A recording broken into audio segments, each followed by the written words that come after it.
오늘 하나님께서 우리에게 주신 말씀 로마서 1장 1절에서 7절 말씀입니다. 신약성경 로마서 1장 1절에서 7절 말씀. 하나님의 말씀 봉독하여 드릴 때 하나님의 말씀을 경청하십시오.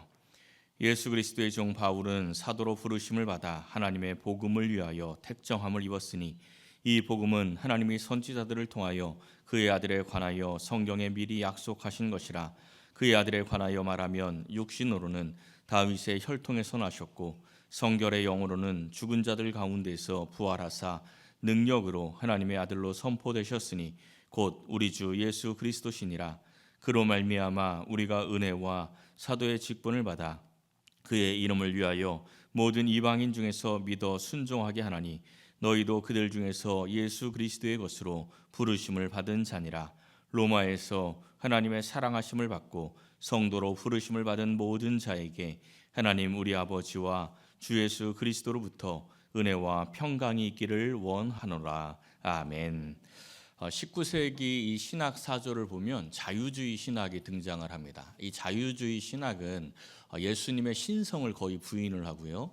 예수님을 사람의 자리로 끌어내렸고 또 이 성경도 그냥 소설 취급하면서 그야말로 난도질을 했던 그러한 가장 타락했던 신학 사조가 자유주의 신학입니다. 근데 이 자유주의 신학을 깨뜨렸던 사람이 칼 바르트라는 사람이에요. 이 사람이 로마서 강해라는 책을 쓰면서 이 책을 통해서 신정통주의가 새로 정립이 되고 이 자유주의 신학이 무너집니다. 그래서 이 신학사에서 이 칼 바르트를 자유주의 신학 진영에 떨어진 폭탄이다 이렇게 표현을 하기도 합니다. 이 칼 바르트와 관련해서 유명한 이 신학 유머가 있습니다. 신학인데 유머예요. 어떤 이야기냐면 칼 바르트가 죽어서 천국에 갔는데 천국에서 사도 바울을 만났습니다. 얼마나 반가웠겠어요. 존경하는 마음으로 바울에게 다가가서 내가 이 세상에서 평생을 로마서를 연구하고 이렇게 두껍고 이 신학사에 엄청난 영향을 끼친 로마서 강해라는 책을 썼습니다 하고 자랑스럽게 그 책을 바울에게 내밀었대요. 그랬더니 바울이 기특한 마음으로 그 책을 딱 받아듣고 그리고 이제 책을 쭉 읽어봤는데 바울이 다 읽고 나서 바르트에게 그렇게 이야기했대요. 야, 무슨 소리인지 하나도 모르겠다. 이런 이야기를 했답니다. 뭐 그냥 유머이긴 한데 그 책이 굉장히 어렵습니다. 책이 꽤 두꺼워요. 제 방에도 이 책이 있는데 신학사에 굉장히 큰 영향을 끼쳤고 또 굉장히 어렵고 읽은 사람이 별로 없는 그 책이 이 칼 바르트의 로마서 강해라는 책입니다.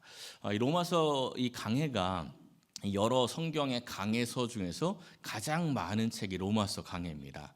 다른 강해서보다 로마서 강해는 굉장히 많이 있어요. 설교집도 로마서 설교집이 굉장히 많이 있습니다. 제가 읽은 책 중에서 가장 오랜 시간에 걸쳐서 읽은 책도 로마서 강해입니다. 제가 신학생 때 읽은 책들 가운데 로이드 존슨 목사님이 쓰신 로마서 강해가 있습니다. 14권짜리 책인데 이 로이드 존슨 목사님이 1955년부터 시작을 해서 13년 동안 매주 로마서 강해 설교를 했어요. 제가 13년 동안 우리 교회에서 로마서 강해 설교를 하면 어떨까요? 이 13년을 설교를 하셨는데 마지막에 로마서 14장 17절입니다.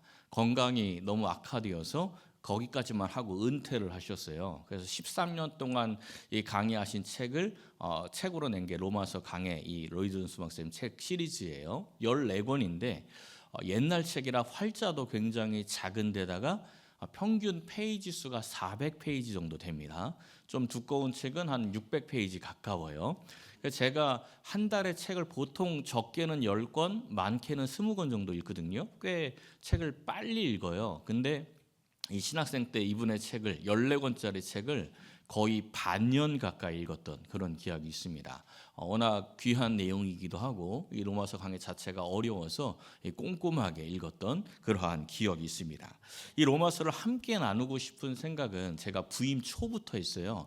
로마서 강의를 한번 해야지 하면서 계속 들었다 놨다를 몇 번 하다가 부임하고 한 10주년 될 때, 이 10년 차 되면 그때는 좀 해야 되겠다 이 생각을 했는데 눈 깜짝했더니 올해가 10년 차더라고요. 그래서 올해는 이 로마서 강해를 드디어 결단을 하고 이 책을 나누기로 했습니다. 오늘부터 나누긴 하지만 작년 여름부터 사실 준비했어요. 내년도에는 이 10년 차가 될 때 이 말씀을 나눠야 되겠다 하고 작년부터 천천히 이 준비하고 있었습니다. 굉장히 어렵고 풀어내기가 쉽지 않은 책입니다. 왜냐하면 행함에 관한 말씀들은 굉장히 직관적이죠. 저렇게 행하면 되겠구나. 저렇게 하면 안 되겠구나. 그냥 말씀을 듣는 사람들도 편안하게 들을 수가 있습니다. 그런데 이 로마서는 복음의 본질을 찾아가는 말씀이다 보니까 이 말씀이 그냥 편안하게 안 들려요. 이 말씀을 전하는 사람도 굉장히 깊게 연구하고 묵상해야 되고 듣는 분들도 그냥 편안하게 듣는 게 아니고 꼭꼭 씹어서 자기의 삶에 적용을 해야 합니다. 그러니까 이 쉽지가 않은 거죠. 하지만 복음의 본질을 다루었기 때문에 굉장히 강력한 역사가 이 로마서에 있습니다. 우리가 익히 잘 알듯이 이 모든 신학의 기초를 세웠다고 하는 어거스틴, 이 어거스틴과 그리고 또 종교 개혁을 일으켰던 마틴 루터, 또 감리교의 창시자라고 불리는 존 웨슬리, 이 사람들의 공통점은 로마서를 통해서 변화를 받았고 이 로마서를 통해서 이 놀라운 역사를 일으켰다는 겁니다. 조금 전에 말씀드렸던 칼 바르트도 이 로마서 강해를 통해서 자유주의 신학을 물리치고 신정통주의 신학을 정립을 했습니다. 사랑하는 성도 여러분, 우리 오늘부터 함께 나눌 이 로마서를 통해서 하나님께서 주시는 그 영적 지식으로 복음의 본질을 깨닫고 이 하나님의 크신 은혜와 부흥의 역사를 이 삶의 자리에서 목도하시기를 예수님의 이름으로 간절히 축원합니다. 첫째는 성도는 택정함을 입은 자입니다. 오늘 이 로마서 1장 이 시작 1절 말씀을 보면 먼저 발신인에 대한 이야기가 나오고 있는데 이 말씀에 이 주어와 서술어만 딱 읽어보십시오. 바울은 택정함을 입었다. 이 말씀이 굉장히 중요합니다. 이 바울이 그냥 우연히 하나님께서 그냥 많은 사람들 중에서 이렇게 뽑듯이 해서 하나 탁 뽑아 올린 게 아니고 특별히 바울을 콕 집어서 분리해내어서 이 바울을 선택하셨다. 이게 택정하다 이러한 의미입니다. 이 바울의 택정함을 받는 장면이 사도행전 9장에 보면 나와요. 위협과 살기가 등등해서 다메섹에 있는 교회를 무너뜨리기 위해서 거기를 박해하기 위해서 달려가다가 예수님을 만나죠. 그 장면, 이 사도행전 9장에 있는 말씀을 한번 보십시오. 다메섹에 가까이 이르렀을 때 이 호련히 하늘로부터 빛이 비추면서 예수님의 음성이 들립니다. 이때 이 예수님을 만나고 바울이 변하죠. 그런데 7절 말씀을 한번 보세요. 바울이 혼자 있었던 게 아니죠. 누가 있습니까? 같이 가던 사람들이 있었어요. 그러니까 같은 시간에 같은 장소에 같은 목적으로 다메섹을 향해 달려가고 있는데 그 중에서 바울만 콕 집어서 하나님의 택함을 받았다라는 것입니다. 왜 이 바울만 택함 받았을까요? 바울의 믿음이 특별해서 그렇습니까? 그렇지 않습니다. 이 바울도 여기서 같이 있었던 사람들과 마찬가지로 교회를 박해하던 사람이었고 지금 이 택함 받던 이 시간에도 교회를 무너뜨리기 위해서 다메섹으로 달려가던 중이었습니다. 이 디모데전서에서 이 바울이 스스로를 고백하죠. 죄인 중에 내가 괴수다. 그 고백처럼 바울은 교회를 무너뜨리는 괴수였습니다. 그런데 하나님께서 그를 택정해서 복음을 알게 하시고 또한 그를 구원하셨다 이런 말씀입니다. 이 택정함의 은혜가 무엇인지 직관적으로 우리에게 우리 예수님께서 예를 들어서 말씀해 주셨는데 누가복음 4장에 보면 이런 말씀이 나옵니다. 엘리야 시대에 3년 6개월 온 땅에 큰 흉년이 들었습니다. 그때 하나님께서 엘리야를 시돈 땅에 있는 한 과부에게 보냈어요. 사렙다 과부라고 예수님이 말씀하셨는데 열왕기서에 보면 사르밧 과부로 나오죠. 이 사르밧 과부의 이야기 우리가 너무나 익히 잘 알고 있지 않습니까? 흉년이 들었을 때 엘리야가 이 사르밧 과부에게 찾아갔어요. 하나님의 명에 따라. 그때 이 사르밧 과부가 뭐 하고 있었습니까? 통에 남아 있는 마지막 가루와 마지막 기름으로 마지막 떡을 만들어서 아들과 함께 먹고 죽으려고 준비하고 있었습니다. 근데 엘리야가 이 비참한 상황 가운데 처해 있는 이 과부에게 야, 너 먹지 말고 나한테 먼저 가져와 이렇게 이야기를 하죠. 굉장히 이 뺨을 맞아도 할 말 없는 그런 말을 한 건데 이 과부가 엘리야의 명에 순종해서 하나님의 선지자에게 이 떡을 먼저 가져다 줍니다. 그리고 어떠한 결과가 있었어요? 흉년이 끝날 때까지 통에 가루와 기름이 떨어지지 않았다. 이 말씀을 우리가 보통 어떻게 적용을 하냐면 하나님께 먼저 드려야 복을 받는다. 순종해야 복을 받는다. 심지어는 너 먼저 먹지 말고 목사님 먼저 갖다 드려야 복을 받는다. 이렇게 적용할 때가 많은데 예수님께서 말씀하신 주제는 전혀 그 말씀이 아닙니다. 과부가 드려서 복을 받았다, 과부가 순종해서 복을 받았다, 이게 주제가 아니라는 거예요. 예수님께서 말씀하신 이 내용, 이 말씀의 주제는 하나님께서 과부를 택정하셔서 그 과부를 살리려고 엘리야를 보내셨다. 이게 주제라는 겁니다. 과부가 살던 이 시돈 땅은요, 엘리야 시대 최고의 악녀라고 불렸던 이세벨의 고향입니다. 사실 이 시대 3년 6개월 흉년이 임한 근본적인 원인이 이세벨 아닙니까? 그러니까 이 시돈 땅은 저주받아도 가장 저주를 많이 받아야 할 땅이 시돈 땅인데, 하나님께서 그 시돈 땅에 살고 있던 과부, 하나님도 제대로 알지 못하는 그 과부를 콕 집어서 택하셔서 엘리야를 보내셔서 그를 3년 6개월 동안 아무 걱정 없이 살게 하셨다라는 말씀입니다. 이것이 택정함의 은혜예요. 과부가 하나님께 택함 받을 이유가 전혀 없습니다. 온전히 하나님의 은혜지요. 그런데 이 바울만, 그리고 이 사르밧의 과부만 택정함의 은혜를 받은 것이 아닙니다. 6절 말씀을 보면 수신자에 대한 이야기를 하는데, 너희도, 이 로마서의 수신자들이죠, 그들 중에서 예수 그리스도의 것으로 부르심을 받은 자다. 너희도 하나님의 택정함을 받아서 부르심을 받았다. 이렇게 말씀합니다. 로마서의 수신자는요, 로마 시대, 그 시대에 로마에 살고 있던 사람들만 로마서의 수신자가 아닙니다. 지금 우리도 로마서를 읽지 않습니까? 그러니까 지금 우리도 로마서의 수신자죠. 그러니까 우리도 어떠한 사람이에요? 우리도 택정함을 입어서 예수 그리스도의 것으로 부르심을 받은 자라는 것입니다. 이 택정함을 입었다, 부르심을 받았다, 이것은 구원의 주도권이 하나님께 있다는 말씀입니다. 굉장히 중요한 말씀이에요. 내가 하나님을 부르고 찾은 게 아니고 하나님이 나를 찾고 부르셨다라는 말씀이에요. 다르게 표현을 하면 내가 예수 믿어서 구원받은 게 아니고 하나님이 나를 구원하셔서 내가 예수를 믿게 되었다라는 것입니다. 비슷한 말씀 같지만 전혀 다른 말씀이죠. 우리 신앙의 굉장히 중요한 기본 전제입니다. 근데 우리가 이것을 잊고 살 때가 너무 많죠. 사도행전 2장에 있는 말씀을 한번 보세요. 오순절 마가의 다락방에 성령이 임한 후에 이 베드로가 설교했던 내용인데, 너희가 회개하여 각각 예수 그리스도의 이름으로 세례를 받고 죄의 사함을 받으라. 그리하면 성령의 선물을 받을 것이다. 유명한 말씀이죠. 근데 이 말씀 뒤에 있는 39절이 아주 중요합니다. 이 말씀이 이루어지는 대상이 있어요. 다가 아닙니다. 모든 사람이 아니에요. 누가 대상입니까?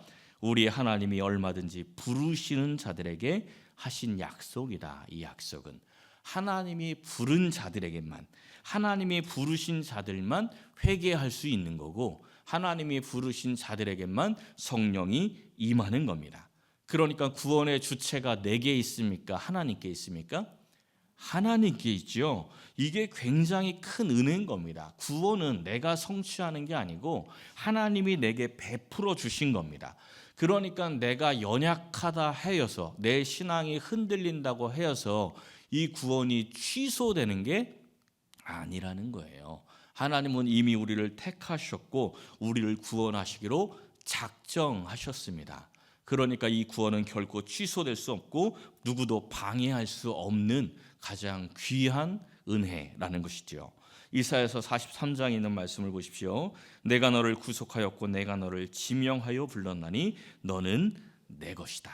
우리는 예수 그리스도의 것, 하나님의 것입니다. 그러면 하나님의 것답게 살아가야 하는 거예요. 성도답게 살아야 한다라는 것입니다.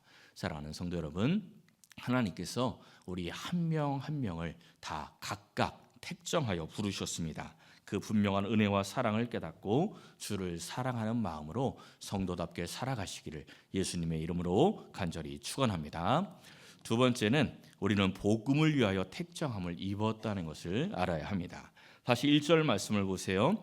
하나님께서 우리를 택정하신 이유가 나오죠. 무엇을 위하여? 복음을 위하여. 그냥 복음이 아니라 하나님의 복음. 이 하나님의 복음이라고 말씀하는 이유가 있습니다. 이 복음이라는 단어가 로마 시대에 아주 자주 쓰이던 단어이기 때문에 그렇습니다. 이 단어는 유앙겔리온이라는 단어인데 황제 숭배 지역에서 이 신적 통치자의 탄생 소식, 통치 시대의 도래 또는 주기, 그러니까 새로운 황제가 시작이 되었다. 새로운 통치자가 새로운 세상에 열렸다. 이것이 복음이에요. 또 하나의 소식은 이 통치자가 전하는 포고령, 행복과 평화에 대한 이 세상을 기다리며 오랫동안 소망하여 온 바의 성취를 가져오는 기쁜 소식들, 이 황제가 전하는 복된 소식들, 전쟁 승리의 소식들, 이게 바로 유앙겔리온 복음입니다. 모두 황제와 관련된 소식들이죠. 근데 이 바울은 그 황제의 복음이 아니라 하나님의 복음이라는 거예요. 하나님의 복음이 무엇입니까? 2절부터 말씀해 줍니다. 하나님의 복음. 역시 첫 단어와 끝 단어를 보면 확 뜻이 다가오죠. 이 복음은 우리 주 예수 그리스도시니라. 복음이 우리 예수님이래요. 조금 더 풀어서 설명을 하면 예수님께서 이 땅에 오신 소식은 새로운 나라, 새로운 통치자가 도래했다, 이러한 소식이라는 것입니다. 이 로마 황제의 지배를 받던 시대에, 로마 황제의 유앙겔리온이 있던 시대에 하나님의 복음이라는 말씀은 굉장히 도발적이고 위험한 말씀입니다. 왜냐하면 나는 더 이상 황제를 나의 주로 섬기지 않겠다. 나의 주인이 바뀌었다. 나는 더 이상 로마의 지배를 받지 않겠다. 이런 말이 하나님의 복음이고 그 복음을 믿겠다는 결단이기 때문에 그렇습니다. 그런데 초대교회만 그런 결단하는 것 아닙니다. 지금도 마찬가지예요. 제가 여러분들에게 예수님 믿으셔야 됩니다. 복음을 믿으셔야 됩니다. 이렇게 말씀드리면 여러분들이 아멘은 하겠지만 속으로 무슨 생각할까요? 예수 믿으니까 교회 왔지, 내가 왜 왔게, 이런 생각을 하겠지요. 근데 그렇지 않습니다. 내가 교회를 다닌다고 내가 내 입으로 나 예수 믿어, 또는 종교란에 기독교를 체크한다고 해서 내가 예수를 믿고 복음을 믿는 사람이 아니라는 거예요. 이 초대교회와 마찬가지로 통치자를 바꾸고 나라를 바꾸는 것이 예수를 믿는 것이고 복음을 믿는 것입니다. 지금까지 이 세상 나라의 지배 속에서 세상의 지배를 받으며 자기 욕망의 다스림을 받던 사람들이 이제는 하나님 나라에 속하여서 예수님의 다스림을 받고 살겠다라고 결단하는 것이 예수를 믿는 것이고 복음을 믿는 것입니다. 바로 그것을 위하여 우리가 택정함을 입었다는 거예요. 그러니까 우리는 복음을 위하여 살아야 되겠죠. 예수님의 다스림을 받으며 살아야 하는 겁니다. 그렇게 살 때 어떤 역사가 일어나겠습니까? 이 4복음서 중에서 최초의 복음서를 마가복음서라고 이야기하는데, 이 최초의 복음서 1장 1절을 한번 보십시오. 하나님의 아들 예수 그리스도 복음의 시작이라, 이렇게 시작을 합니다. 이 1장 마가복음 1장 1절, 이 헬라어 성경, 그러니까 원래 성경의 첫 단어를 보면은 아르케, 이렇게 시작을 해요. 아르케 어서 많이 들어본 것 같지 않습니까? 예, 카페 이름 아니고 태초에, 이런 뜻입니다. 태초에 이렇게 시작하는 성경 어서 많이 봤죠? 어떤 성경입니까? 예, 창세기. 잘 아십니다. 창세기가 어떻게 시작해요? 태초에 하나님이 천지를 창조하셨다, 이렇게 시작을 하죠. 그러니까 복음서와 창세기가 똑같이 시작을 합니다. 태초에, 아르케, 이렇게 시작을 해요. 태초에 하나님이 천지를 창조하시면서 땅의 혼돈과 공허와 흑암의 기품이 사라집니다. 이와 마찬가지로 우리가 태초에, 아르케, 이 복음 안으로 들어올 때 우리 삶에 있는 혼돈과 공허와 흑암의 깊이가 사라지고 재창조가 시작이 됩니다. 그것이 복음이라는 겁니다. 사랑하는 성도 여러분, 우리는 복음을 위하여 택정함을 입었습니다. 그 목적대로 하나님의 나라에서 예수님의 다스림을 받는 복된 인생이 되어서 삶의 자리에서 모든 어둠이 물러가고 새하늘과 새 땅이 임하는 것을 목도하시기를 예수님의 이름으로 간절히 축원합니다. 마지막 세 번째는 은혜와 평강을 누려야 합니다. 7절 말씀을 보면 이 성도로 부르심을 받은 모든 자에게 주 예수 그리스도로부터 은혜와 평강이 있기를 원한다, 이렇게 말씀합니다. 이 말씀은요, 이 사도 바울의 모든 서신서에서 똑같이 반복되는 말씀입니다. 서신서 전체를 다 보여드릴 수 없으니까 옥중 서신만 좀 보여드릴게요. 마지막에 다 똑같이 끝나죠. 주 예수 그리스도로부터 은혜와 평강이 너희에게 있을지어다. 이 사도 바울의 서신서뿐 아니라 일반 서신 베드로전서, 베드로후서, 요한이서, 요한계시록에도 이와 똑같은 말씀이 나옵니다. 그러니까 성도에게는 뭐가 있어야 된다? 은혜와 평강이 있어야 된다, 이런 말씀입니다. 그런데 생각해 보면 이 바울 서신을 초대교회 이 각 교회들로 보낼 때는 교회 박해가 굉장히 심할 때입니다. 아주 어려울 때예요. 그때 이 하나님의 은혜를 우리가 좀 찾고 누릴 수는 있는데 평강, 평안, 평화 이거거든요. 에이레네라는 단어인데 평화를 누리고 평안을 누리고 평강을 누린다? 그 박해 속에 지금 나와 같이 예수 믿고 나와 같이 예배드리는 사람이 어저께 사자밥이 되었는데 또 엊그제는 누군가 톱으로 썰려 죽었다고 하는데 그 속에서 평안을 누린다? 이것은 정말 어려운 말씀이죠. 우리가 만약에 초대교회 그 박해당하던 시대에 있었다면 어떻게 하면 우리에게 평안이 임할까요? 박해가 끝났다는 소식이 들려올 때, 뭔가 내 삶을 아주 어렵게 만드는 그러한 상황들이 사라질 때, 그때 야, 평안이 임했다 이렇게 생각할 수 있겠죠. 근데 이 사도 바울은 지금 이 은혜와 평강을 어디에서 선포하고 있냐면 이 옥중 서신, 감옥에 갇혀서 언제 죽을지 모르는 그 상황 속에서도 은혜와 평강을 선포하고 있다는 겁니다. 은혜와 평강이 너희에게 있을지어다 이렇게 말씀했고, 꼭 축도하는 것 같죠?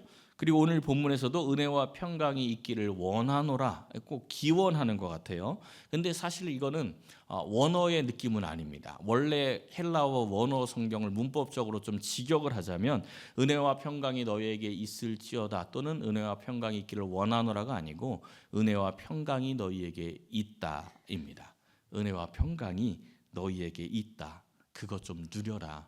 그게 바로 이 말씀이에요. 우리는 오늘 말씀처럼 우리도 성도로 부르심을 받은 자들입니다. 하나님의 택정함을 받은 자들이에요. 그러니까 우리에게도 뭐가 있습니까? 하나님이 주신 은혜와 평강이 있어요. 그렇죠? 근데 왜 자신 있게 대답을 못 할까요? 우리에게 뭐가 있냐고 하는데 왜 자신 있게 대답을 하지 못하고 머뭇머뭇하면서 은혜와 평강이 있다라고 대답을 합니까? 하나님이 주신 은혜와 평강이 우리에게 있는데 사실 누리질 못합니다. 성경은 분명히 우리에게 은혜와 평강이 이미 있다 이렇게 말씀을 해주셨는데 왜 은혜와 평강을 누리지 못할까요? 오늘 이 말씀을 잘 보시면 은혜와 평강 앞에 똑같은 말씀이 계속 반복되죠. 어떤 말씀이 반복되고 있어요? 주 예수 그리스도로부터. 그러니까 우리에게 있는 은혜와 평강은 어디에서 오는 은혜와 평강입니까? 주 예수 그리스도로부터, 예수님에게서 오는 은혜와 평강이죠. 사실 예수님이 이 땅에 오신 목적이 바로 이 평강을 주기 위해서였습니다. 예수님이 태어나실 때 천사가 와서 이렇게 선포를 하죠. 하나님께는 영광이요 하나님 땅에서는 하나님이 기뻐하시는 사람들 중에 평화로다. 이 평화가 평강 같은 단어입니다. 에이레네. 하나님이 기뻐하신 사람들, 그러니까 하나님께 택정받은 성도들이죠.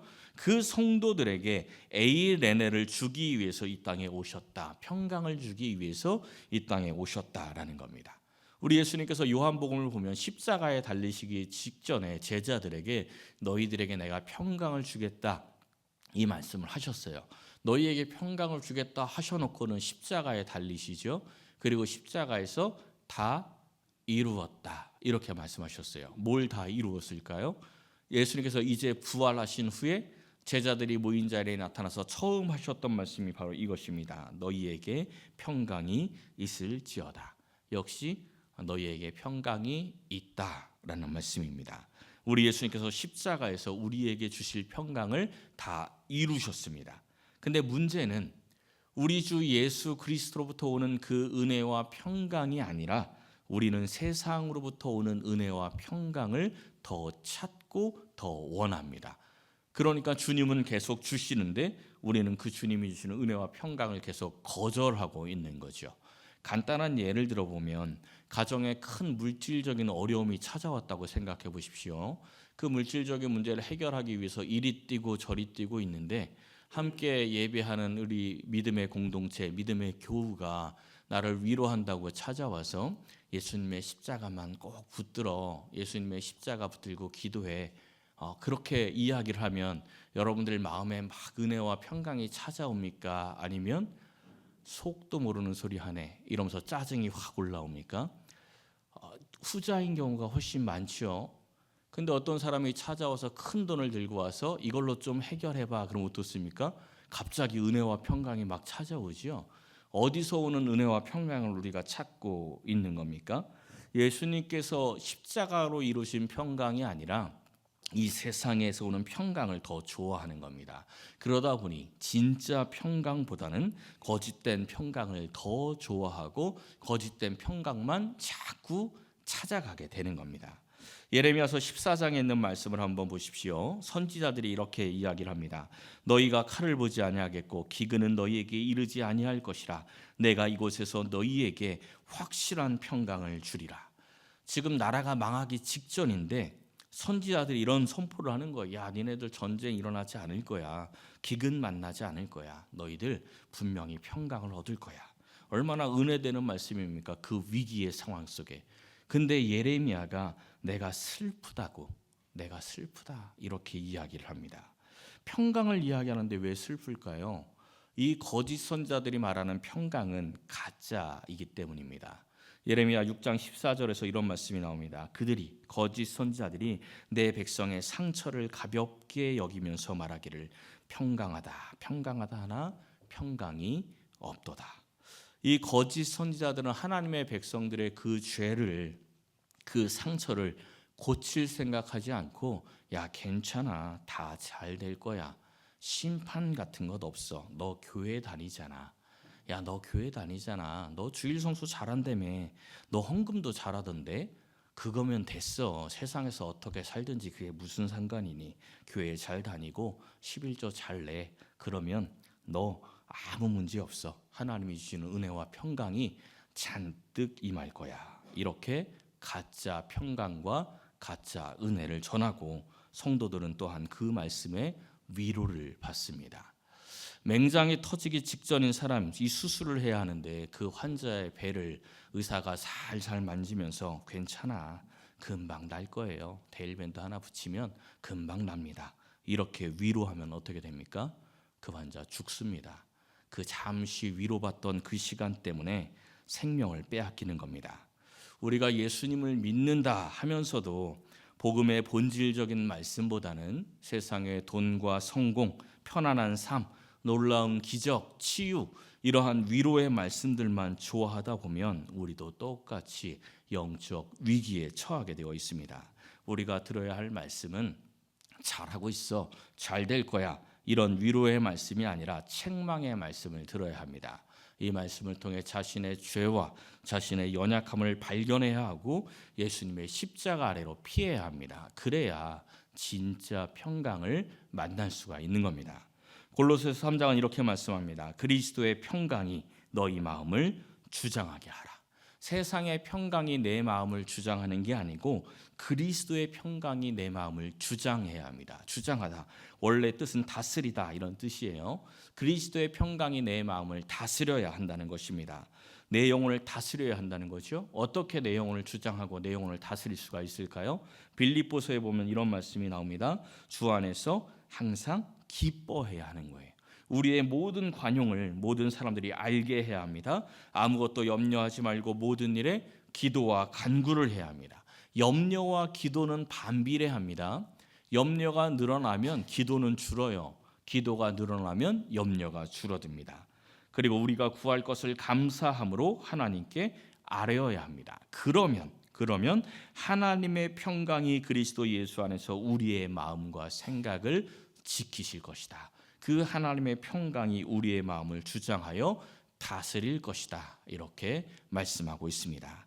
사랑하는 성도 여러분, 우리는 하나님의 택정함을 입은 자들입니다. 우리는 예수 그리스도의 것으로 부르심을 받았습니다. 이제는 이 세상 나라가 아니라 하나님 나라에 속하여서 주님의 다스림을 받으면서 하나님께서 부어주시는 참된 은혜와 평강의 복을 삶의 자리에서 마음껏 누리시기를 예수님의 이름으로 간절히 축원합니다.